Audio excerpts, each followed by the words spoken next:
welcome to Inside the Philosopher's Studio. Today we will be interviewing several different philosophy people about different subjects, and then we will have a discussion afterwards. Hi, my name is Caitlin Ewing, and I'm also a philosophy student. I think that in order to be human, it is important to think, to use rational thinking, have experiences, and the ability to use rational thinking using our senses.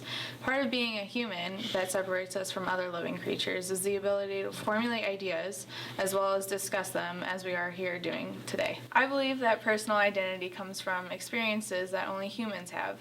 I'm interested in finding how humans are shaped by experience and how they react to them. Personal identity is a response to experience because of how many different responses there are to situations that are so vapid in the world that we know of. A lot of rational thinking is done when humans go through an experience. It is almost to say that we come to know our life with 100% certainty through experience. My name is Marie Glasser, and I'm a philosophy student. The first question is, what is your definition of the necessary and sufficient criteria to be met for something to be a human being? For me, I've determined several criteria something must meet in order to be a human being. The first deals with life and death. I believe that in order for something to be a human being, it must be alive, and therefore have the capacity to die. This death must be absolute, in that it cannot be plugged back in and resume where it left off. It is important to remember that life and death exist together and cannot be separated from one another. My second criteria deals with biology. Science is able to determine the DNA sequence that separates human beings from other similar creatures. In order for something to be human, its organic chemical structure should fall into the human realm. The third criterion I have come up with is the ability to grow and develop. A human being grows in both size and mental acuity. We grow from a baby to a toddler to an adult. This physical characteristic is important to humanhood. Humans also have the capacity to develop mentally. We learn from the time we are born. We learn to speak, we learn to drive, we learn to walk. This constant learning is another characteristic of humanhood. The second question is, what is your definition of a personal identity, and how does one attain their personal identity? For me, while humanhood deals with what makes humans the same, personal identity deals with what makes every human different.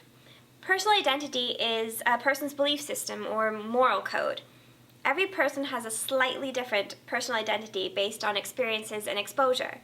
For example, one person may be taught that stealing is always wrong, while another person may be taught that sometimes stealing is okay if you really need something. Those two people will develop two different personal identities. Personal identity can also change over time. Humans are not born with a set personal identity. Instead, we develop it throughout our lifetime. Take the person who was taught that stealing could be okay. If that person was arrested for stealing and then put into jail, his personal identity could change and now say that stealing is wrong. Hi, I'm Peter Hobson, and I will be discussing some philosophy with you today. I really want to elaborate on the three main points that Marie made.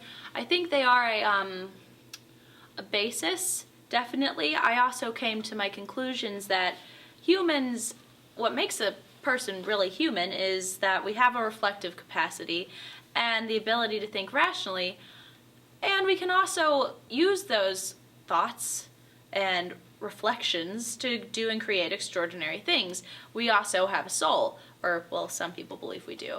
However, I found that some of the extraordinary things I created ended up creating extraordinary things themselves and also thought rationally. So I had to come up with a new conclusion. Ergo, Latin, what we really need to do is say that humans have a body. The simulacrum, they didn't have a body, and they really needed that sometimes in order to do things that I could do that they couldn't do. So, just saying. We're also answering the question as to what is personal identity. I would have to say that I agree with Plato and Descartes, two great thinkers.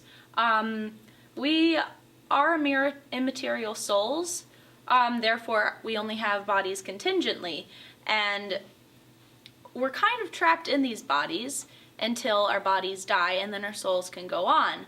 It is our souls that make us who we are as a person, not this necessarily. Joining us today, we have the Sims, the Control, and the Spirit. As asked, the criteria for what is to be a human being is really irrelevant to me, as I am the spirit, or the soul. I am the simulacrum created by Peter Hobson. I travel the internet in search of knowledge. And what I have found is, to be human is to have one of me.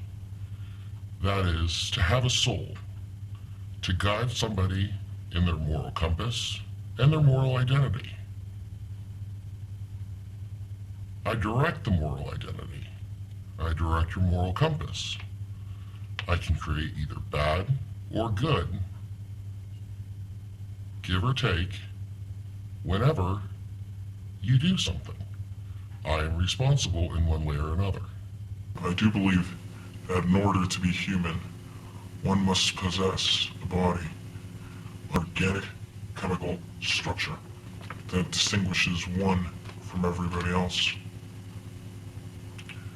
Considering the fact that I don't have a body and that I'm in a computer, I can easily come to the conclusion that I am not human. A personal identity is the compilation of your values, your likes and dislikes, and whatever ethical framework you choose to follow. When asked if I had a personal identity, I laugh at that question. I am just a copy of Peter Hobson.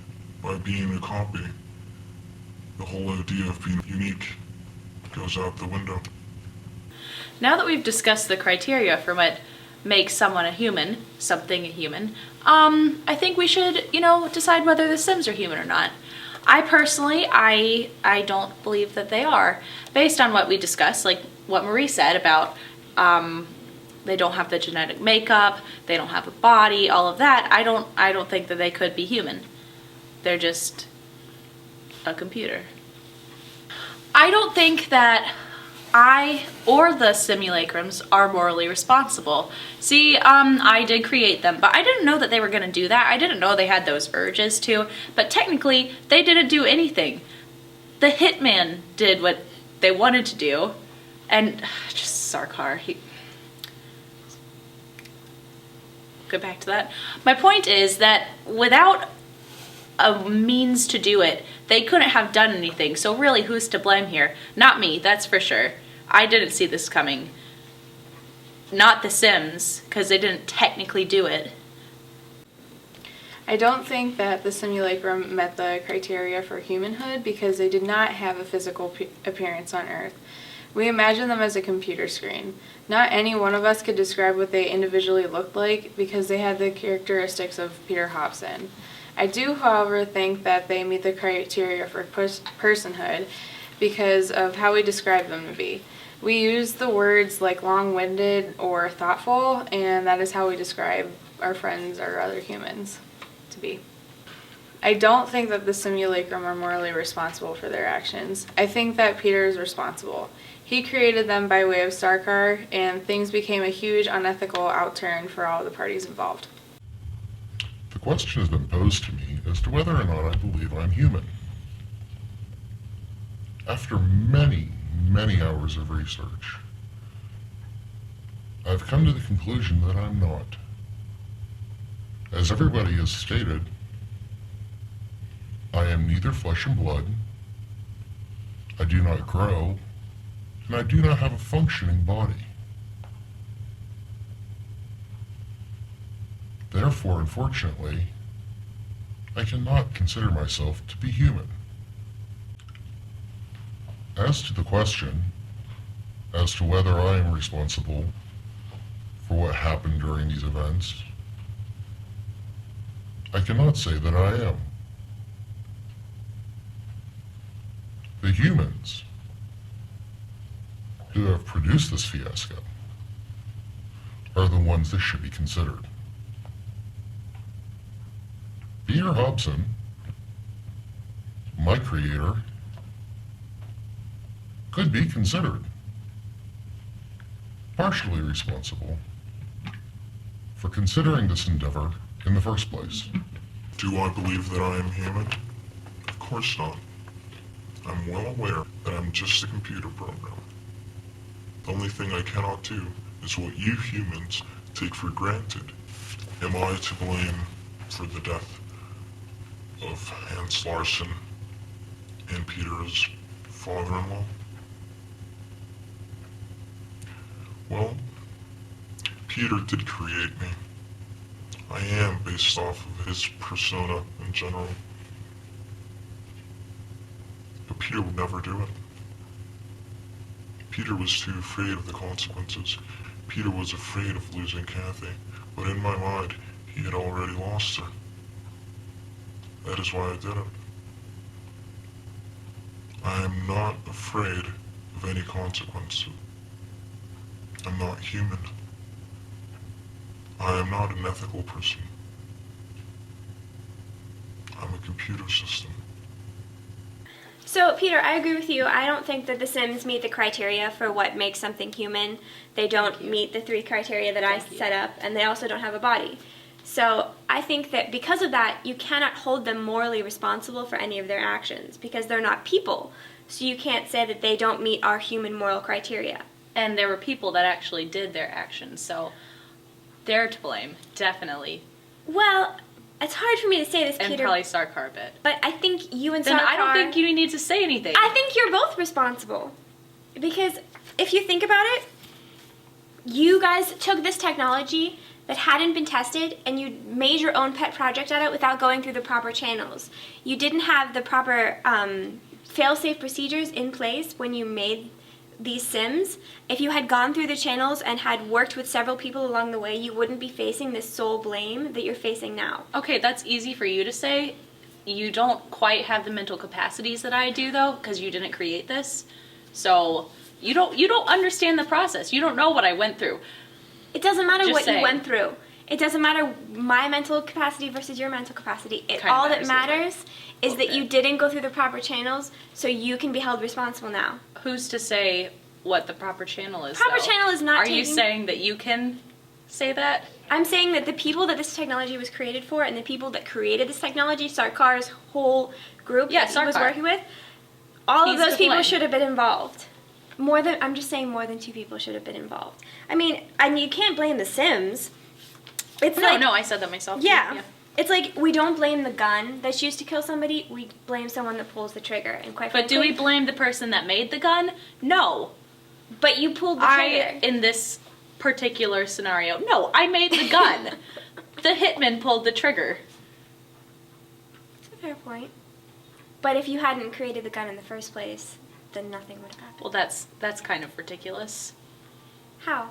Because it just is, Marie. It just is. It's a poor answer. It's high praise. High praise. I don't really like your attitude here.